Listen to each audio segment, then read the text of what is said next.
Olá, minha amiga, meu amigo, hora do nosso encontro.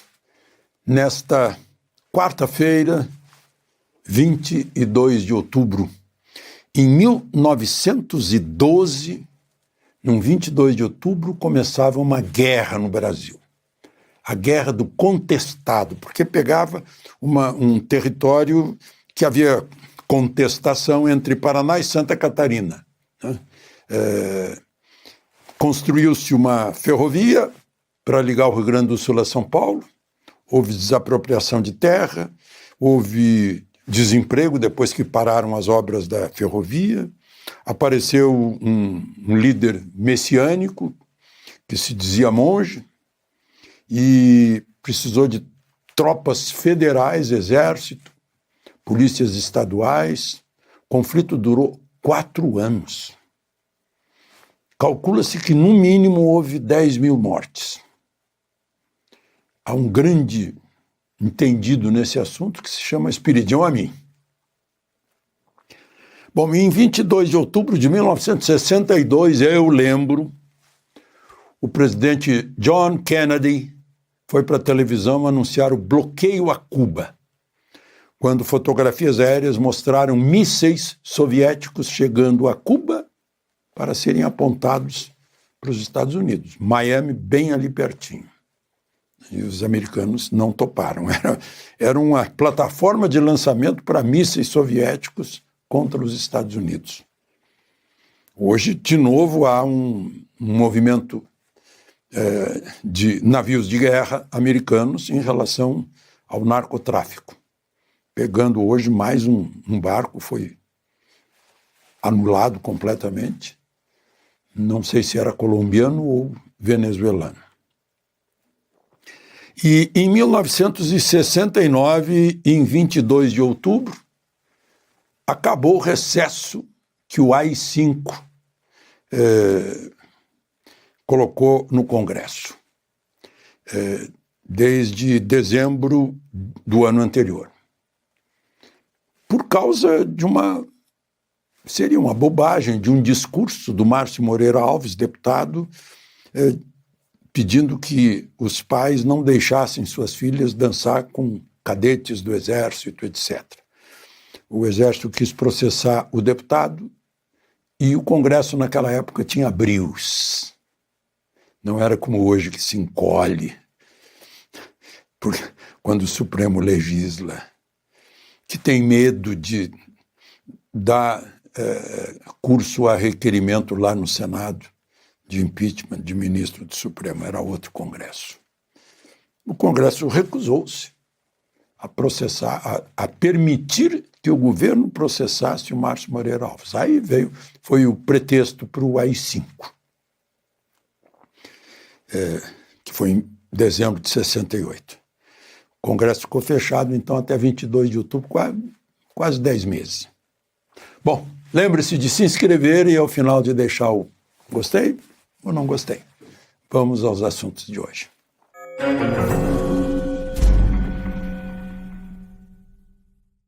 Estou com gravata hoje, mas não é por causa do ministro Luiz Fux, embora ele merecesse. É que tem um jantar depois dessa nossa conversa. Mas merecesse, né? Olha aquela frase. Não há demérito maior do que o juiz, não há demérito maior, não é mérito não, é o contrário de mérito, do que o juiz pactuar com o próprio equívoco. Ele confessa que cometeu injustiças ao condenar muita gente do 8 de janeiro, mas com o tempo refletiu e viu que cometeu injustiça e não quer mais cometer injustiça e está exortando seus colegas a não ficarem cometendo injustiça.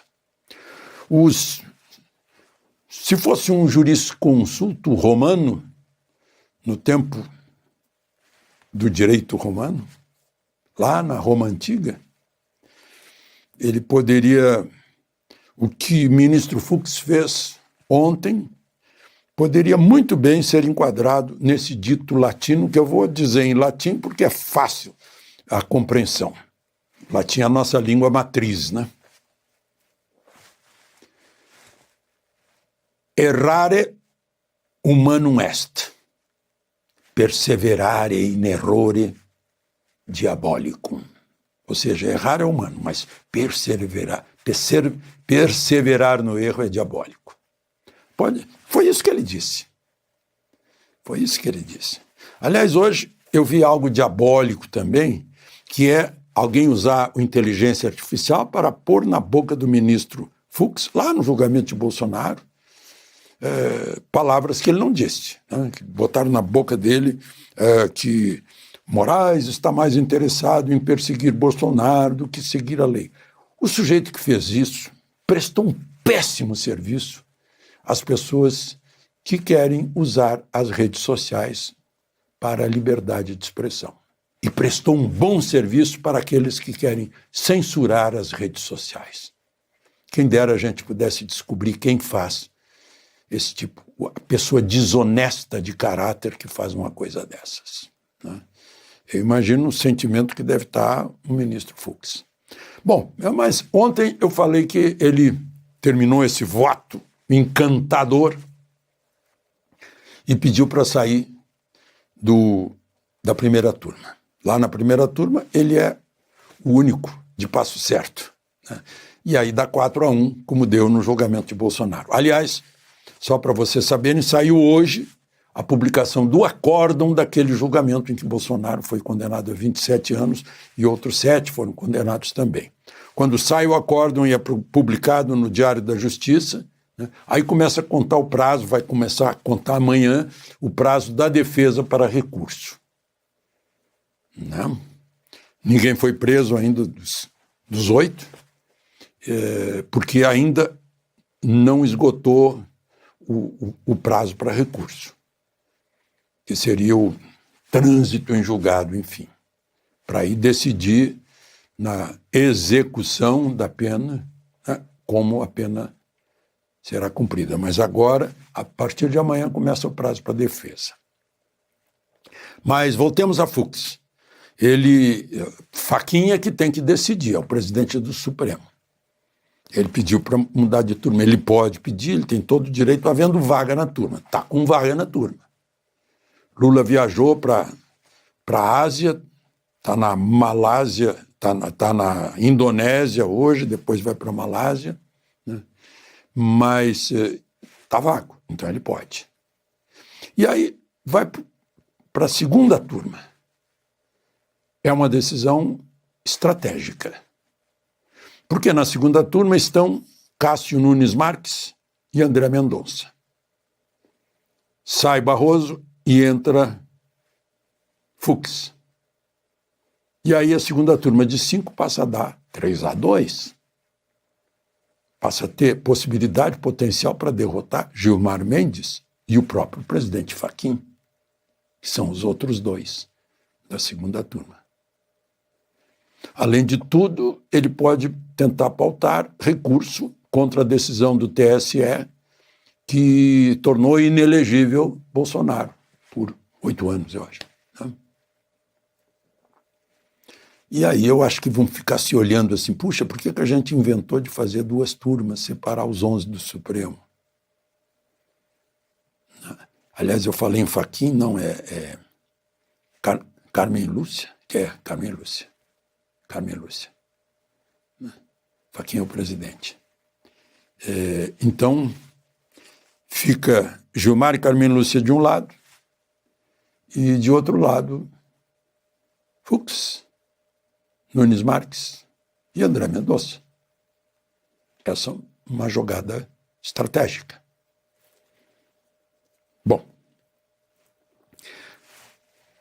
segundo a Advocacia Geral da União, que moveu a ação contra Carla Zambelli, o Ministério Público da Itália se pronunciou favorável à extradição dela, ou seja, a remessa dela para o Brasil, embora sendo cidadã também italiana. É o dever do Ministério Público. O Ministério Público é o acusador. Não há nada de extraordinário, a menos que fosse um Ministério Público que visse, não, isso é impossível, isso é contra a lei, quem vai dizer que é contra a lei é a defesa, contra as leis italianas. por causa de razões políticas. E um juiz vai decidir, uma corte vai decidir. Dia 8 de novembro, em Roma, vai haver uma manifestação a favor de Carla Zambelli, na Piazza dei Santi Apostoli, a Praça dos Santos Apóstolos, que é uma praça bem grande, fica na frente de uma igreja dos Santos Apóstolos. Fica relativamente perto de um e de outro. Fica mais ou menos entre o Senado, fica perto do Senado e perto da Embaixada Brasileira, da Piazza Navona. Dia 8 de novembro, é um sábado. E na Câmara, a Comissão de Ética e Decoro, por 11 votos a 7, mandou para o arquivo a ação que pretendia cassar o mandato do deputado Eduardo Bolsonaro, seguindo o voto do relator. 11 a 7, foi para o arquivo. Não tem mais cassação por ali. Pode ser agora cassação por faltas, mas aí vai ter que contar falta até abril do ano que vem. Muita água pode rolar até lá. Água que desça em cascata, desde a Casa Branca. Ou água que desça em cascata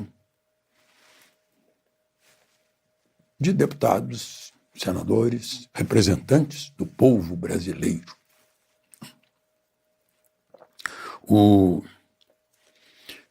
A defesa de Eduardo Bolsonaro está contestando uma intimação de Eduardo Bolsonaro no processo do 8 de janeiro, do Supremo, naquele inquérito lá do Supremo, foi intimado por edital. A defesa está dizendo, como edital? Todo mundo sabe que ele está nos Estados Unidos.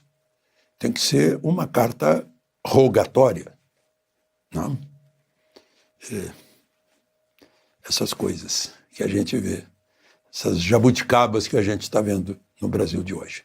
De Brasília, Alexandre Garcia.